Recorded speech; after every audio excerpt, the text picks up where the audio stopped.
It's been about a month since the official merger of corporate media giants CBS and Viacom left the starting gate, and in one of the first public discussions on the topic since that announcement was made, CBS's Chief Creative Officer David Nevins spoke on the future of these two companies and included Star Trek in his comments. CBS Chief Creative Officer David Nevins, as part of his introductory remarks at the Bank of America Merrill Lynch 2019 Media, Communications, and Entertainment Conference, Nevins was asked about how the merger of the two companies will help each other going forward. "Well, you take these two great content companies, put them together. It's been a long time in coming, but I'm glad to finally be there.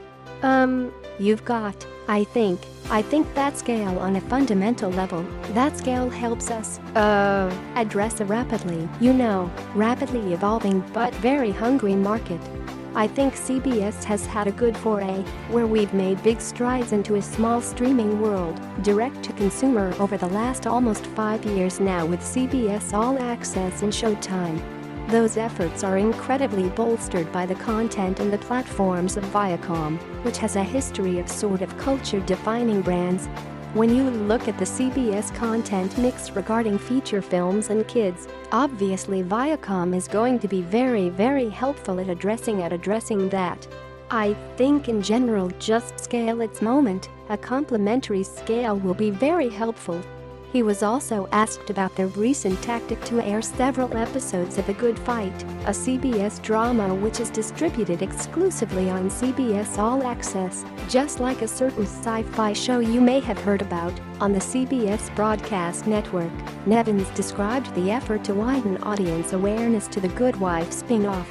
In doing so, he also brought up how the company is working to expand the viewer base for the Star Trek franchise, specifically trying to bring in a younger audience through the forthcoming Nickelodeon animated series currently in development.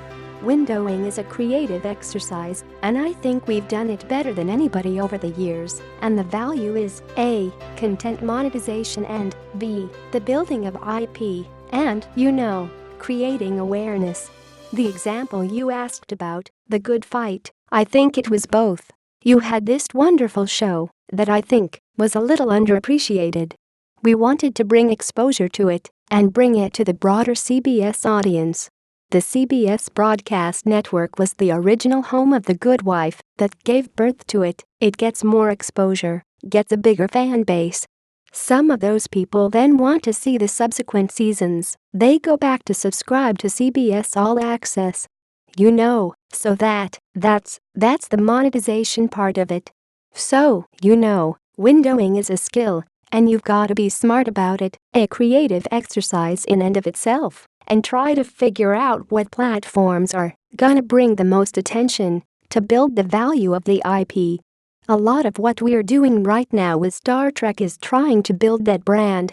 It's got a long history, but it's a little, we want to get its audience a little younger, and we want to get it a little more relevant to people.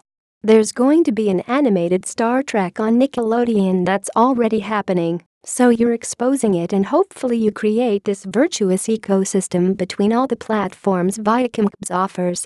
Among those ecosystems mentioned by Nevins is the feature film benefit that Viacom's Paramount Pictures brings to the mix, the current home of all Star Trek filmed rights, one of many factors which likely contributed to the merger. But so far there's still no word on the future of Trek movies, apart from that Tarantino situation stopped in their tracks since Kelvin Timeline lead Chris Pine walked away from salary negotiations more than a year ago. We'll keep you posted on any more Star Trek news to come out of the ongoing CBS-Viacom merger process as it breaks, so keep sensors locked here at TrekCore. The Post-CBS's David Nevins wants to build the Star Trek brand for the next generation of viewers appeared first on TrekCore.com.